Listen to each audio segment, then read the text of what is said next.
This is the 117 Podcast with your host, Rafael Hernandez. Welcome, everyone. Happy to be here again.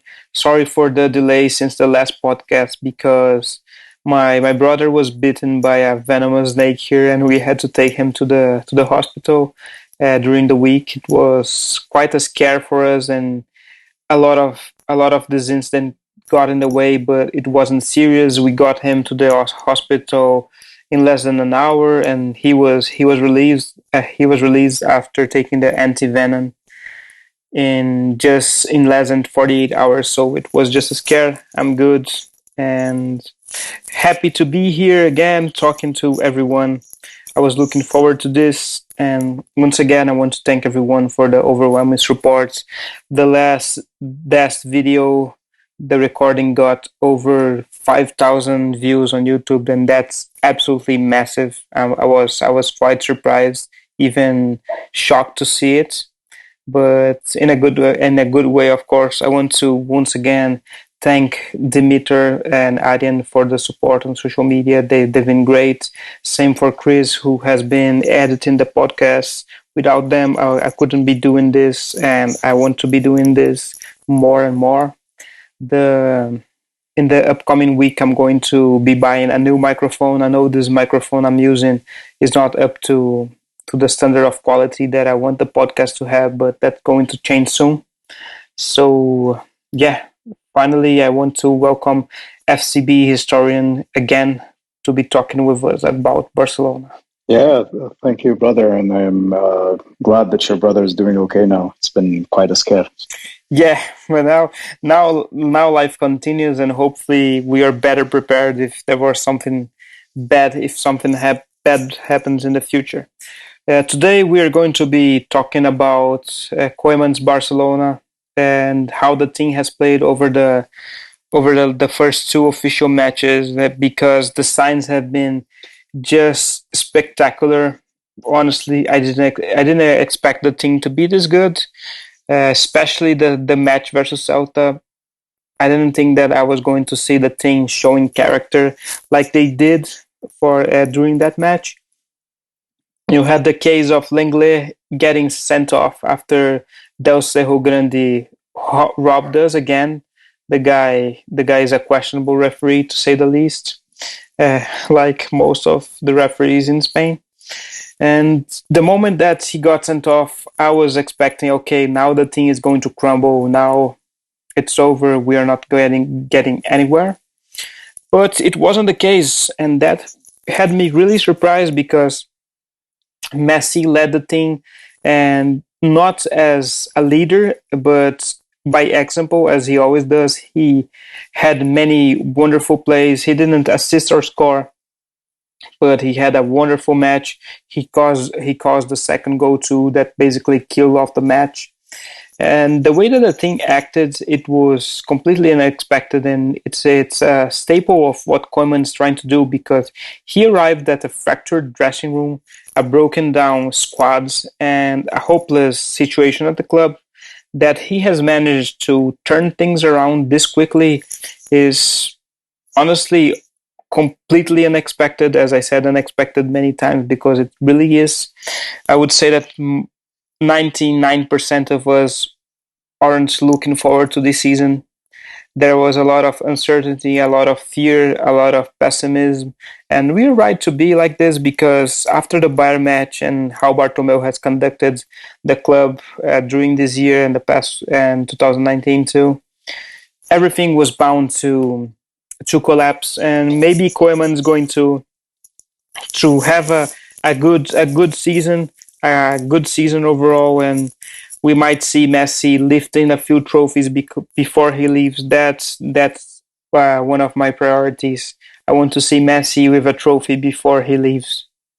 Yeah, I think 2 games into the season now, and the signs are good. The team does look lighter, like it's shed a few like players who were actually surplus to requirement. Everybody knew that it was time to move on, and it seems like there's a lot of chemistry, especially up front. And just as you pointed out, the way the team held together after the long red card was really good, because I expected them to break down. But again, this is where the sort of mental preparation comes in. We were still able to kind of control the game and put in a nice defensive performance. So overall, I'm pleasantly surprised with NATO. I think he deserves some praise, because he's been up to the task. Again, I know I said we're 2 games into the season, but he's looked fairly comfortable. Overall, the backline looks better. Up front, you have Fatih, who's been a revelation. Of course, we knew that since last season, but now he seems much more motivated and in good shape going forward, and his goal tally speaks for itself. So overall, I think Messi looks set to have another great season. So I would expect us to win the league, of course.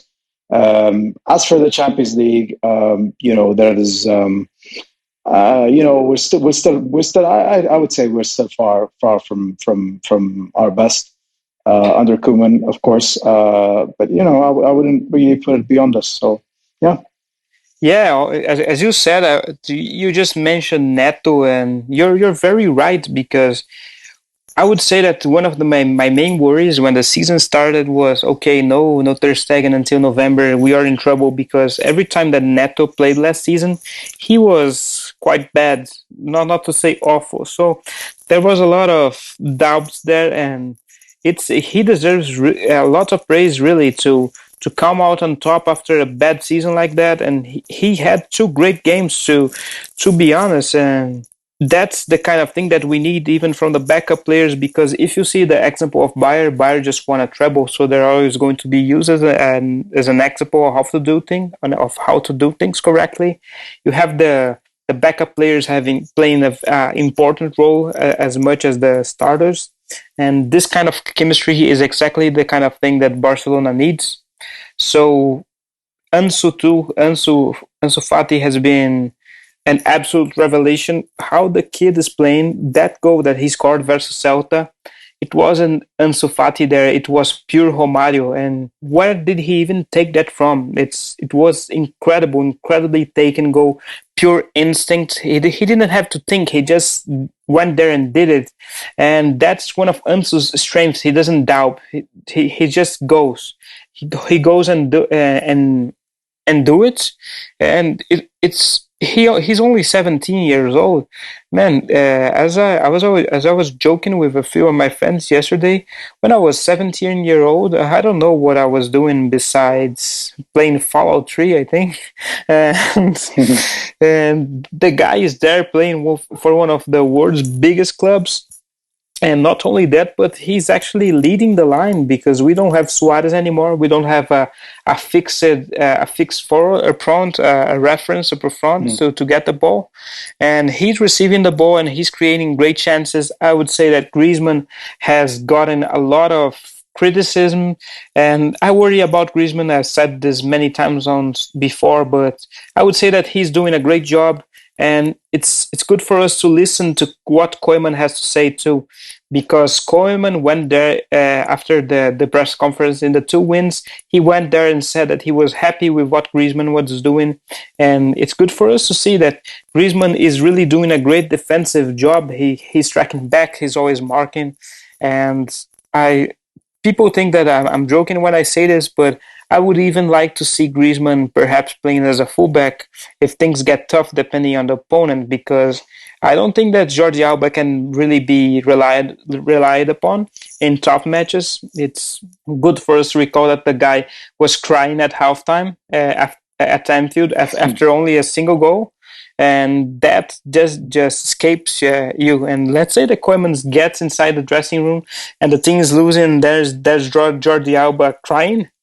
Man, it's not possible for a professional footballer to be like this. And I would go as far as playing Griezmann as a left back, as a last resort if necessary.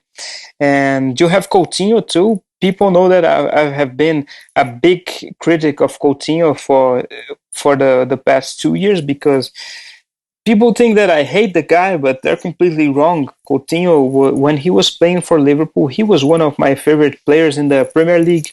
I was always saying that he was going to be successful in the Premier League when he signed for Liverpool. You can search my history on Twitter to see that. And I really like the guy. I always like him.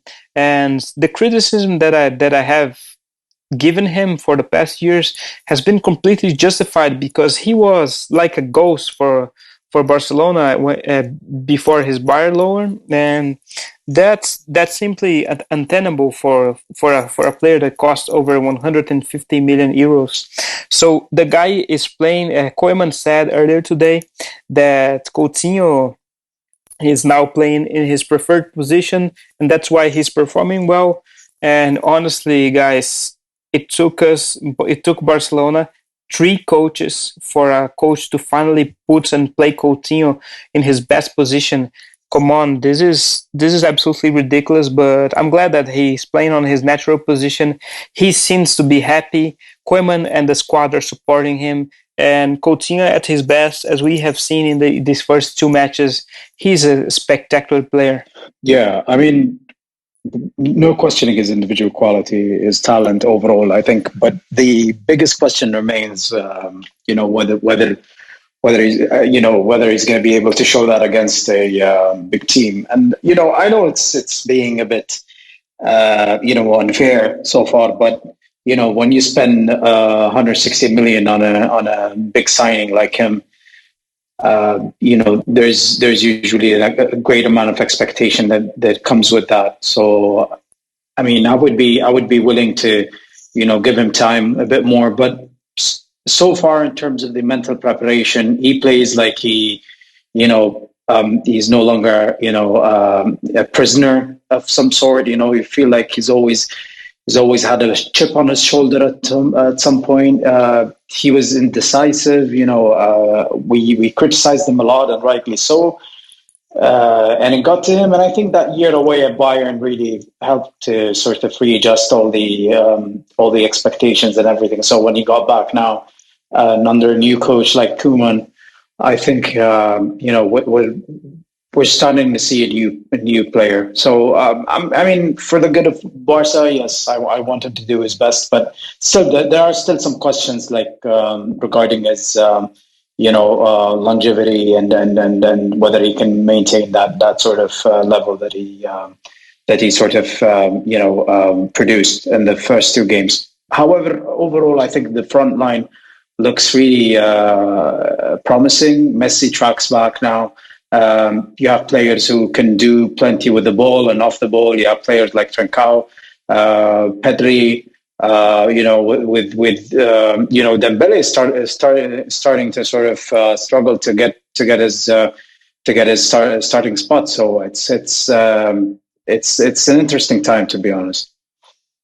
Yes, and as you said about Messi, he's tracking back and he's pressing again. It's not because he was lazy before, but the team was relying on Messi under Valverde and the final year of Luis Enrique too. So under Setien, I don't even have to say it. Messi was the creator and the finisher and everything. So you have the situation with Messi where Van Gaal said, and he said it many times before, that there's a Messi problem at Barcelona, and people think that it's because Van Gaal hates individualistic players or Van Gaal is just being dumb, but it's not the case. Van Gaal is actually being spot on, because Barcelona has played for Messi for a long time now. I'd say it's been 4 years, 4 years that Barca has only played for Messi, and this can go on because we are into 2020. This is modern football, and you can rely only on a single footballer to achieve success, and that's what we are seeing on pitch with Messi. Messi is part of the starting 11, starting matches for Barcelona. He's not the whole starting 11 as he was for many seasons. Right now, Messi isn't going to be overworked or tired or anything, because he is having support for the entire team, and he can rest a little bit more. and the burden of carrying Barcelona is lessened for Messi too. And we are going to see the best of Messi this way, because his match of Celta is the kind of match that we want for Messi, if you ask me. I want Messi to be involved. I don't want him to be involved in all of the plays, but I want him to be the core of the team without the thing depending on him. And what Koeman has done in the first two matches, the signs have been nothing short of excellent. It's really been good, and it's really hard to resist, to not be excited. But I'm holding myself down because, as FCB historian just said, it's only two matches into the season. We don't know what's going to happen. Even something could change entirely in the third match. You never know.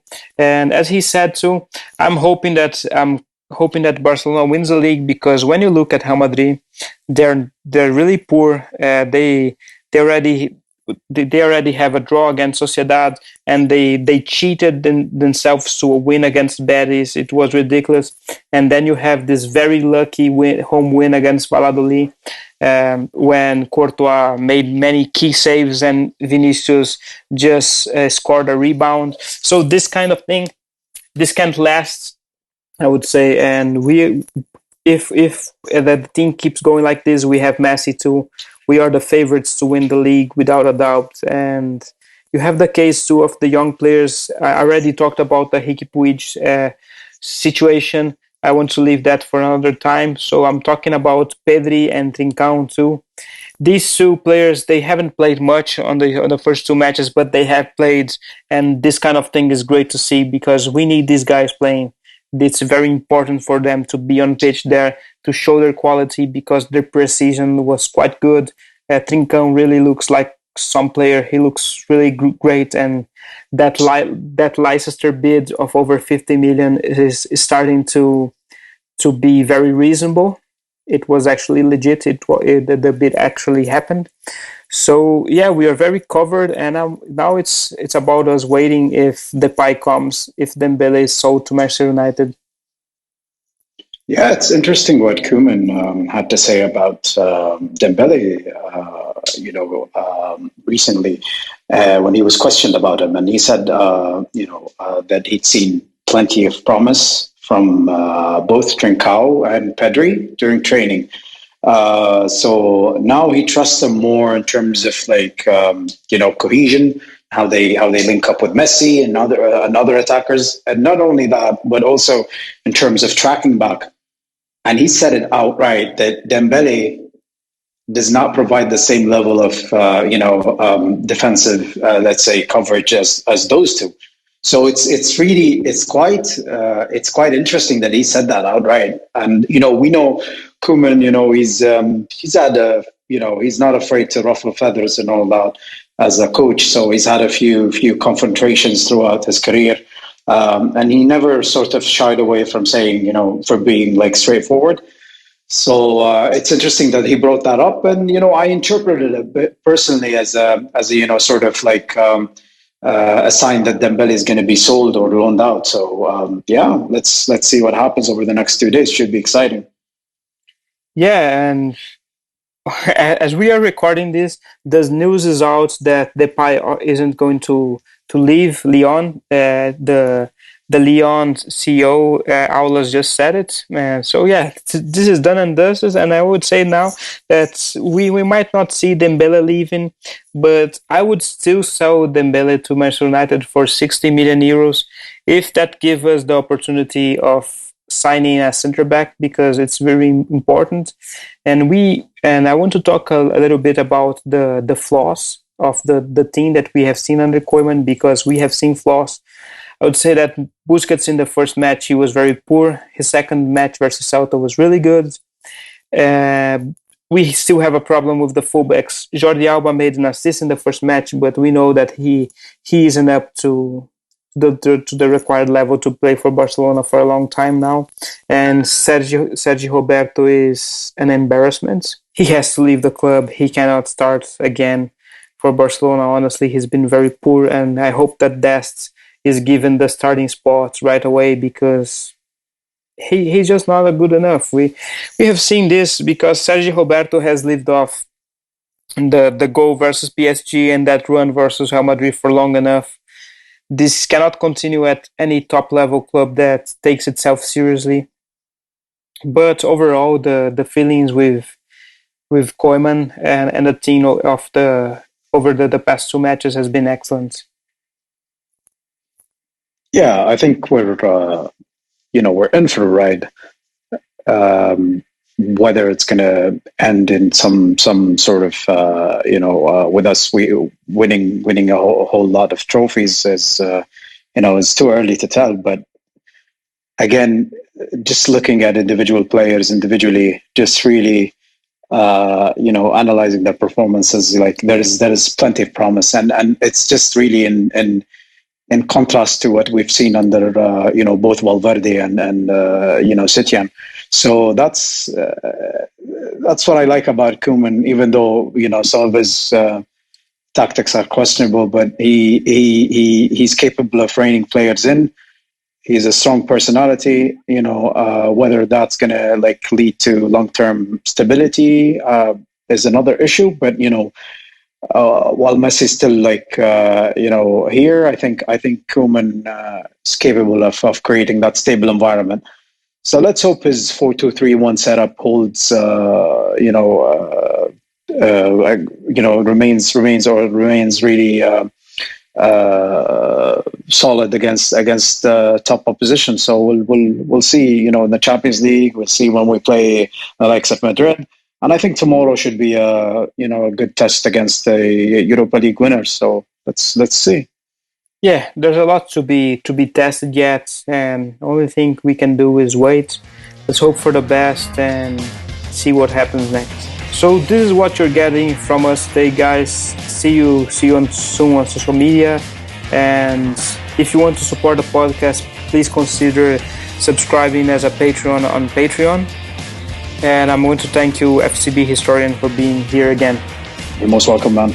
Take care, my friends. See you soon. This was the 117 Podcast.